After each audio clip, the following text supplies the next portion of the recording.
Hello everyone, all of you are most welcome बच्चों। आज मैं आपको एक इंपॉर्टेंट टॉपिक पढ़ाने जा रहा हूँ, cash flow statement. This is most important topic in your syllabus. आज हम देखेंगे कि कैश फ्लो में कैसे प्रिपेयर करना है, कैश फ्लो क्या होता है, इसके अंदर डिफरेंट एक्टिविटीज क्या होती हैं, किस तरीके से एग्जाम में क्वेश्चन आता है और कैसे इसको प्रिपेयर करना। ठीक है, तो काफी इंपॉर्टेंट टॉपिक है, प्रॉपर अटेंशन के साथ पढ़ेंगे। तो लेक्चर 1 में क्या करेंगे, हम इंट्रोडक्शन पढ़ेंगे, देन कंसेप्ट पढ़ेंगे, कंसेप्ट के बाद हम अपना फॉर्मेट नोट करेंगे और फॉर्मेट के बाद हम कुछ क्वेश्चन सॉल्व करेंगे। ठीक है, तो 1 by 1 कोई भी पॉइंट स्किप ना हो, तो प्रॉपरली आपको रीड करना है, नोट करना है, और काफी इंपॉर्टेंट टॉपिक है। ठीक है, काफी इंपॉर्टेंट टॉपिक है कैश फ्लो। तो देखते हैं, स्टार्ट करते हैं कैश फ्लो स्टेटमेंट। तो आज का टॉपिक है,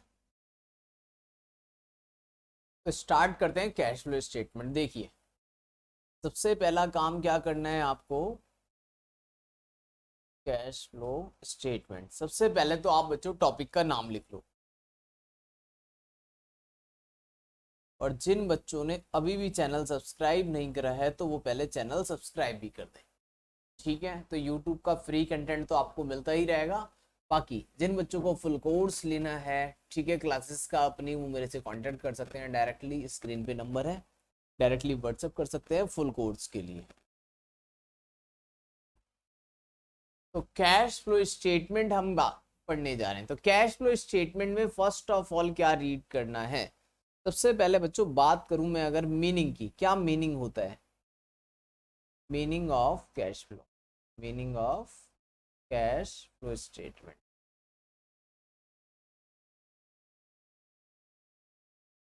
तो सबसे पहला काम तो यही है हमारा, कैश फ्लो स्टेटमेंट का मीनिंग। तो देखें, सबसे पहले मीनिंग लिखें, लिखो सारे बच्चों साथ के साथ लिखेंगे। ठीक है, meaning of cash flow statement लिखो एक बार। Cash flow statement means the cash flow, और काफी इंटरेस्टिंग टॉपिक है ये। Cash flow statement means the statement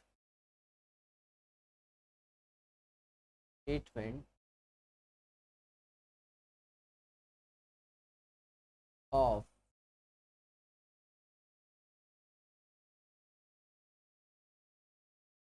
changes in cash and cash equivalent,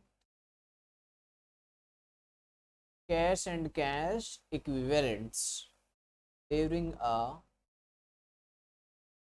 particular period.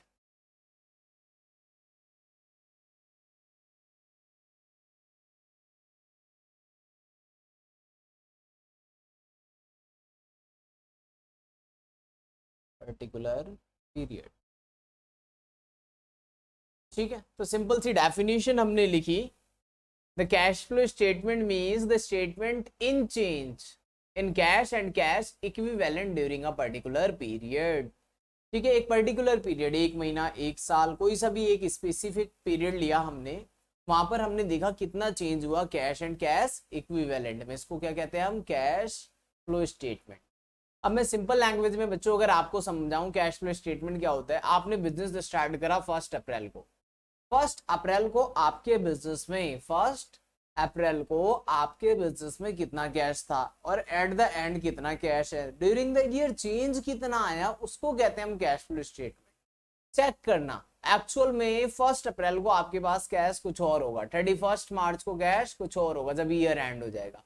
तो कितना चेंजेस आया है, जो भी चेंजेस आया है उसको हम क्या कहते हैं, कैश फ्लो स्टेटमेंट कहते हैं। ठीक है, तो सबसे पहले ये आप डेफिनेशन लिखेंगे, meaning of cash flow statement.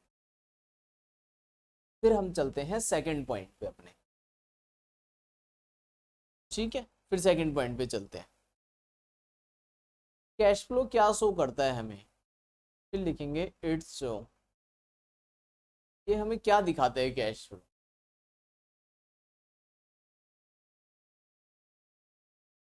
And operate and activity,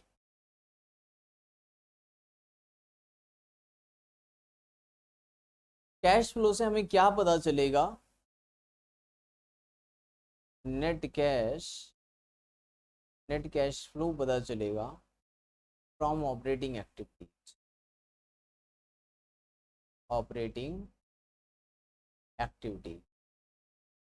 it means यहाँ पर तीन एक्टिविटी होती है बच्चों। पहली वाली हमारी ऑपरेटिंग एक्टिविटी है, ठीक है। ऑपरेटिंग एक्टिविटी से हम कैश फ्लो निकालेंगे। दूसरा लिखें same, net cash flow from investing activities. बहुत आसान है बच्चों ये, ठीक है। सबसे पहले मैंने बोला ऑपरेटिंग एक्टिविटी, फिर इन्वेस्टिंग एक्टिविटी। ये होता क्या है ये हम वन बाय वन सीख लेंगे अभी। थर्ड नोट करते हैं,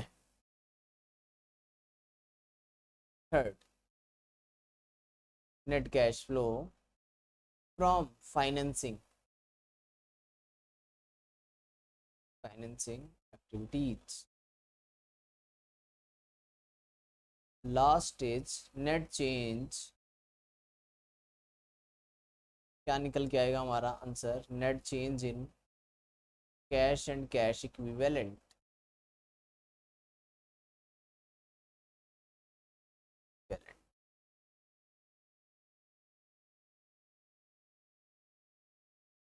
काफी सिंपल सा है कैश फ्लो, इसमें कुछ भी टफ नहीं,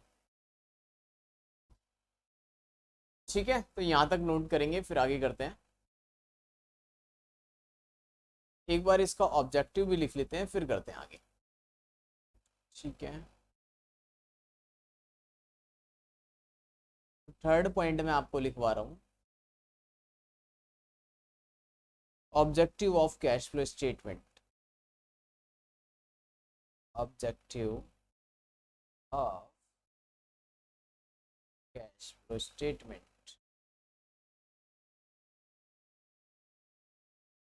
क्या ऑब्जेक्टिव है कैश फ्लो स्टेटमेंट का? To ascertain net cash, to ascertain net cash flow, to ascertain net cash flow from operating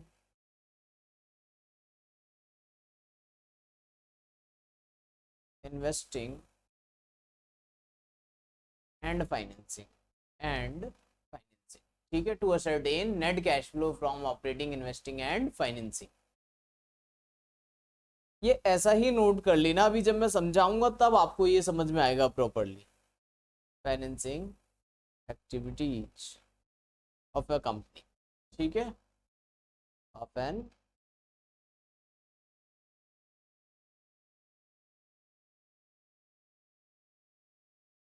enterprise, ठीक है। सिंपल सी definition, to ascertain net cash flow from operating investing and financing activity of an enterprises।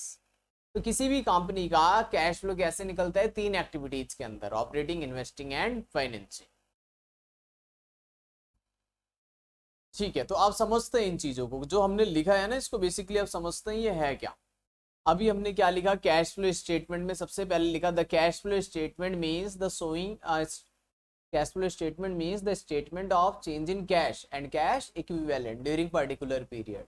क्या show करता है cash flow? Net cash flow from operating, investing and financing. Objective क्या है? To ascertain net cash flow from operating, investing and financing activity of an enterprises. अब समझते हैं ये होता क्या है बच्चों, एक्चुअल में ये है क्या चीज, ठीक है।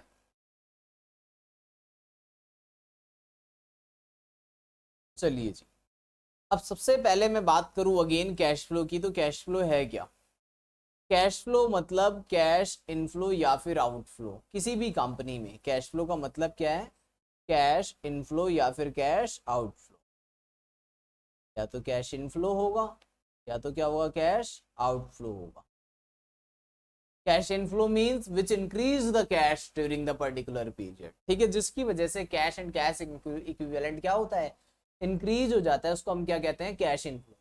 कैश आउटफ्लो मीन जिसकी वजह से हमारा कैश या कैश इक्विवेलेंट क्या हो जाता है, डिक्रीज हो जाता है, उसको हम क्या कहते हैं, कैश आउटफ्लो। तो सिंपल सी डेफिनेशन है कैश इनफ्लो और कैश आउटफ्लो की। कैश इनफ्लो मीन जिसकी वजह से कैश क्या हो जाता है, इंक्रीज हो जाता है। भाई कैश इंक्रीज कैसे होता है अभी डिस्कस करेंगे, ठीक है, कि कैश इनफ्लो क्या क्या होते हैं और कैश आउटफ्लो। जब कभी भी किसी भी कंपनी के अंदर कैश आता है ठीक है, कहीं से भी कैश आ रहा है तो कैश इनफ्लो, कैश जाएगा, पेमेंट करेंगे हम किसी चीज की तो उसको क्या बोलेंगे, कैश आउटफ्लो। तो वन बाय वन देखते हैं क्या क्या पॉइंट्स हो सकते हैं कैश इनफ्लो के लिए। सबसे पहले बताओ, कैश सेल्स करोगे तो क्या होगा, कैश रिसीव होगा, कैश सेल्स ऑफ गुड्स। अगर हम माल बेचेंगे तो कैश रिसीव होगा, इसको बोलते हैं कैश इनफ्लो, कैश आना चाहिए। ठीक है, तो गुड्स से कैश मिल रहा है तो ये भी क्या है, हमारा कैश इनफ्लो है। ठीक है, और कहां से आ सकता है, cash receive from debtor, cash received from debtor. अब आया आपको समझ में कैश फ्लो का मतलब, कैश फ्लो का मतलब कैश आना या जाना, simple. Inflow and outflow of cash, ठीक है, इसको क्या बोलते हैं हम, कैश फ्लो। सिंपल सी बात है। तो कैश फ्लो में अभी हमने दो पॉइंट्स पढ़े कैश इनफ्लो के।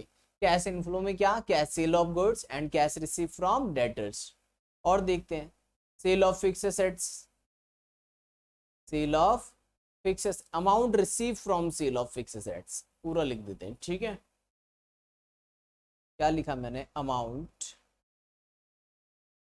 Received from sale of fixed assets. भाई फिक्स एसेट्स को बेचने से जो कैश रिसीव हुआ है वो भी क्या है हमारा, ठीक है, कैश इनफ्लो है। और क्या हो सकता है, commission receive, rent receive, loan taken,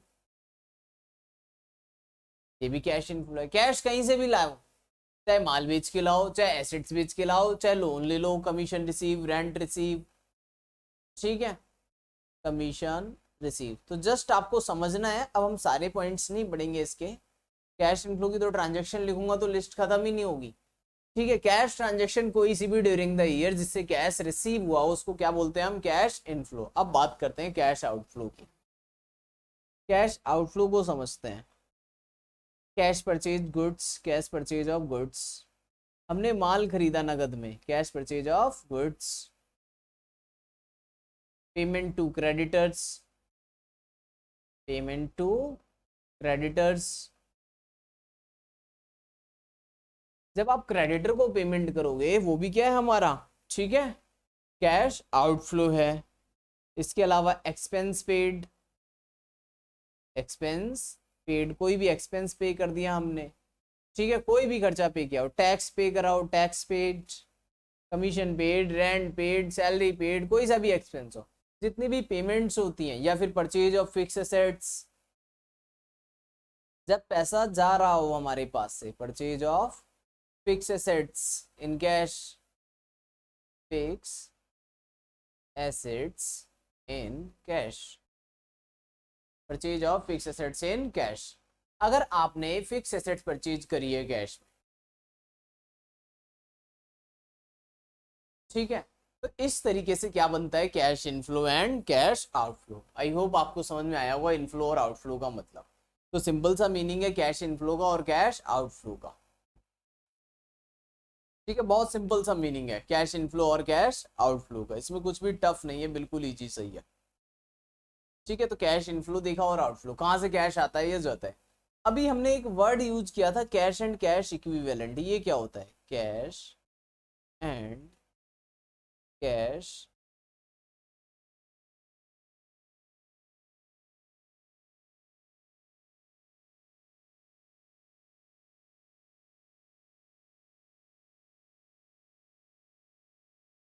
ये होते क्या है, कैश एंड कैश इक्विवेलेंट्स। सबसे पहले इसमें आता है कैश, कैश और कैश के जैसा। दूसरे नंबर पे बैंक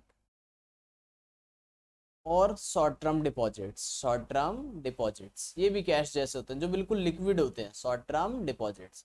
इनको हम क्या कहते हैं, कैश एंड कैश इक्विवेलेंट। ठीक है, तो कैश एंड कैश इक्विवेलेंट में क्या, cash, bank, short term deposits, ये सारी चीजें क्या होती है हमारी, ठीक है, कैश एंड कैश इक्विवेलेंट। या फिर मार्केटेबल सिक्योरिटीज, मार्केटेबल सिक्योरिटीज, ये क्या होते हैं हमारे, cash and cash equivalent.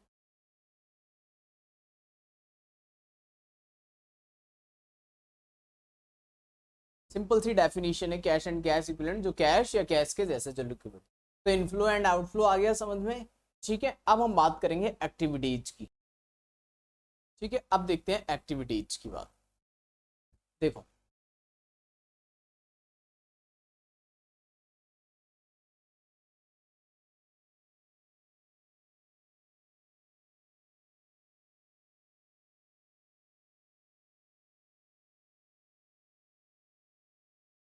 Business activity लिख देता हूँ, बुक में डिफरेंट एक्टिविटी लिखा हुआ शायद आपके, ठीक है। Cash flow under business activity. अब एक बिजनेस में जो एक्टिविटीज होती हैं उसमें कैश फ्लो होगा, इनफ्लो होगा या तो आउटफ्लो होगा। अब हम जो सबसे पहली बात करते हैं हम ऑपरेटिंग की बात करते हैं, operating activities, operating activities. Second number पे आता है फिर इन्वेस्टिंग, वो बाद में देखिए। सेकंड पे क्या आता है हमारा, इन्वेस्टिंग, ठीक है, इन्वेस्टिंग एक्टिविटी। फिर फाइनेंसिंग आता है। ऑपरेटिंग एक्टिविटी का मतलब क्या होता है, ऑपरेटिंग एक्टिविटी का मीनिंग क्या होता है, it means principal activities, it means principal activity. Principal activities क्या होती हैं बच्चों बिजनेस की, जैसे किसी बिजनेस का काम है फर्नीचर बेचना, फर्नीचर बेच के जो भी मनी रिसीव हो रहा है या फर्नीचर खरीदने में जो भी कैश जा रहा है, ठीक है, जो आपका मेन काम है उस काम के लिए आप पेमेंट कर रहे हो या पेमेंट रिसीव कर रहे हो, उसको कहते हैं हम ऑपरेटिंग एक्टिविटीज। उसे क्या कहते हैं, ऑपरेटिंग एक्टिविटी। एक बैंक के लिए ऑपरेटिंग एक्टिविटी क्या होंगी, मनी डिपॉजिट करना, लोन देना, ये क्या है इसकी ऑपरेटिंग एक्टिविटी, ठीक है। एक डॉक्टर्स के लिए ऑपरेटिंग एक्टिविटी क्या होंगी, अपने पेशेंट को देखना, ठीक है, मेडिसिन मंगवाना, फिर पेशेंट को देना। तो इस तरीके से ये मेन ऑपरेटिंग एक्टिविटीज है। उसके लिए कैश आएगा भी कैश जाएगा भी, लोगों से हम फीस लेंगे और लोगों को जो भी हम सप्लाई करेंगे, ठीक है। तो जितना भी पैसा आएगा जाएगा हमारी मेन एक्टिविटीज में, उसको क्या बोलेंगे हम, ऑपरेटिंग एक्टिविटी। इसके अलावा कुछ कैश हमारा जाएगा फिक्स एसेट्स के लिए। फिक्स एसेट्स का मतलब है इन्वेस्टिंग एक्टिविटी। जस्ट अभी हमें मतलब समझना है इनका, ठीक है। ऑपरेटिंग मैंने आपको बताया मेन एक्टिविटी, जो हमारा काम है सेल करना, परचेज करना, उसमें जितना भी पैसा आता है जाता है उसको हम क्या कहते हैं, ऑपरेटिंग एक्टिविटी। अब बात कर रहा हूँ मैं इन्वेस्टिंग की। मैंने क्या किया, परचेज किए fix assets, purchase of fix assets. अब फिक्स एसेट्स भी तो चाहिए बिजनेस में, मशीन चाहिए, बिल्डिंग चाहिए, लैंड चाहिए, फिक्स एसेट्स आपने खरीदे। जब आप फिक्स एसेट्स खरीदते हैं तो पैसा जाता है, आउटफ्लो होता है, बट एक्टिविटी कौन सी है, वो इन्वेस्टिंग है। जब भी हम बात करते हैं फिक्स एसेट्स की तो कौन सी एक्टिविटी है, इन्वेस्टिंग। कभी सेल कर दिया फिक्स एसेट्स को, सेल ऑफ फिक्स एसेट्स। अगर हमने फिक्स एसेट्स को बेच दिया तो वो कौन सी एक्टिविटी है बच्चों, इन्वेस्टिंग। पैसा आएगा ना, आपने मशीन एक फालतू पड़ी थी, खराब हो रही थी, उसको बेच दिया उठा के, तो फिक्स एसेट्स को बेचने से जो भी अमाउंट रिसीव हो रहा है बच्चे, वो क्या है हमारा, इन्वेस्टिंग एक्टिविटी के अंदर आएगा, ठीक है। तो यानी फिक्स एसेट से रिलेटेड चीज, मेन एक्टिविटी नहीं होनी चाहिए, हमारा काम नहीं है फिक्स एसेट बेचना। या फिर किसी कंपनी में हमने इन्वेस्टमेंट कर दी, वहां से हमें डिविडेंड मिल रहा है, डिविडेंड रिसीव हो रहा है, या फिर रेंट रिसीव हो रहा है कहीं से। तो अगर ये चीजें रिसीव हो रही हैं जो फिक्स एसेट से रिलेशन रखती हैं, तो वो भी क्या है हमारा इन्वेस्टिंग एक्टिविटी है। डिविडेंड रिसीव हो रहा है, इन्वेस्टमेंट कर दी हमने, या तो इन्वेस्टमेंट आपने करी है, इन्वेस्टमेंट भी कौन सी एक्टिविटी है हमारी, इन्वेस्टिंग। इन्वेस्टिंग की परचेज कर रहे हो आप, इन्वेस्टमेंट सेल कर रहे हो, ठीक है, इन्वेस्टमेंट परचेज कर रहे हो, purchase of fix assets and sale of fix asset, dividend receive, rent receive, these all are the investing activities. Investing में आउटफ्लो होगा, इनफ्लो होगा, ठीक है। लास्ट एक बात और करते हैं हम फाइनेंसिंग की। लास्ट टॉपिक क्या है हमारा, थर्ड, फाइनेंसिंग। फाइनेंसिंग। अब फाइनेंसिंग एक्टिविटीज का मतलब क्या है, किसी बिजनेस में फंड कहाँ से आएगा, ये बताओ, पैसा कहाँ से आएगा। आप कोई बिजनेस करते हो, आपके पास कैश आएगा कहाँ से, इनफ्लो कैसे होगा, या तो आप माल बेचोगे तो वो ऑपरेटिंग एक्टिविटी में जाएगा। आपने एक एसेट्स फालतू पड़ी थी, टेबल फालतू पड़ी थी, उठा के बेच दिया, वो कहाँ चला गया, इन्वेस्टिंग में। अब हमने बैंक से लोन ले लिया, बैंक से क्या किया, लोन ले लिया, बैंक लोन, ये क्या है हमारा फाइनेंसिंग एक्टिविटी, ये क्या है हमारा फाइनेंस। शेयर इशू कर दिए, ये क्या है हमारा फाइनेंसिंग। इनफ्लो, इनफ्लो हो रहा है ना, पैसा आ रहा है, बैंक लोन लिया है, शेयर इशू करे हैं, या फिर डिबेंचर इशू करे हैं, डिबेंचर इशू किए, तो ये क्या है हमारी फाइनेंसिंग एक्टिविटीज में मानते हैं इसको, ठीक है। ये बैंक लोन लिया है तो वापस भी तो करोगे, bank loan repaid, bank loan repay, repaid, वापस कर दिया हमने बैंक लोन। शेयर इशू करे थे, शेयर का बच्चों बहुत होता है by back, by back of share, public से पैसा लिया था तो issue of share, by back कर लिया या रिडम्पशन कर लिया। प्रेफरेंस शेयर होगा तो क्या हो जाएगा, रिडम्पशन। इक्विटी होता है तो बाई बैक होता है। डिबेंचर इशू करे थे तो डिबेंचर का रिडम्पशन कर लिया, रिडम्पशन ऑफ डिबेंचर। ये आउटफ्लो हो जाएंगे। ठीक है भाई, पैसा उधार लेना या ठीक है उधार लिया था हमने वापस कर दिया, ये फाइनेंसिंग एक्टिविटी में आएगा। कहाँ पर आएगा? फाइनेंसिंग में। जो उधार लिया था उस पर हमने इंटरेस्ट दिया है, इंटरेस्ट पेड, ये सारी चीजें हमारी क्या है? फाइनेंसिंग एक्टिविटीज है। ठीक है फाइनेंसिंग एक्टिविटी। तो मैंने बताया आपको ऑपरेटिंग, इन्वेस्टिंग एंड फाइनेंसिंग। अब आपको आइडेंटिफाई करना आना चाहिए जो बिजनेस का काम है, मेन जो हमारा काम है, जिस बिजनेस को हम कर रहे हैं उसके थ्रू पैसा आ रहा है या जा रहा है।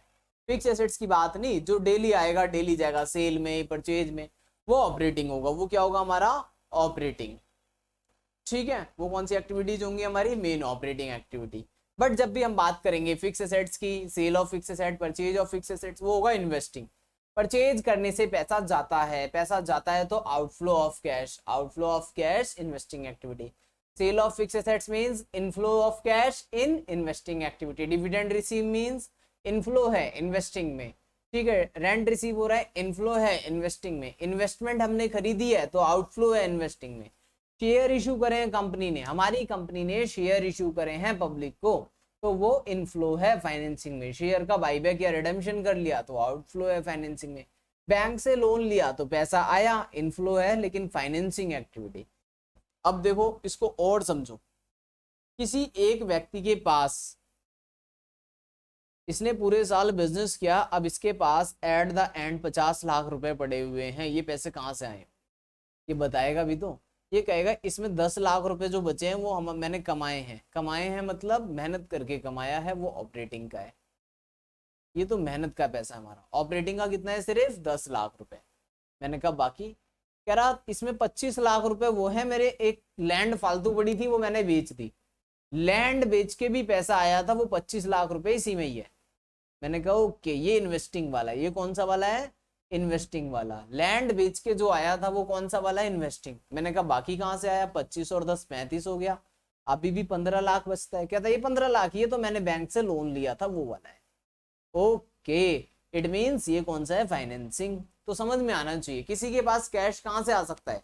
या तो बिजनेस करके, बिजनेस करके जो भी आ रहा है वो ऑपरेटिंग। ठीक है, एसेट्स बेच के जो भी आ रहा है वो इन्वेस्टिंग। एसेट्स खरीदने में जो पैसा जा रहा है वो आउटफ्लो इन इन्वेस्टिंग। सॉरी, ऐसे ही बैंक से लोन लेने में, बैंक से लोन लिया, शेयर इशू करे, डिबेंचर इशू करे, वो भी इनफ्लो है फाइनेंसिंग में। वो क्या है? फाइनेंसिंग में इनफ्लो।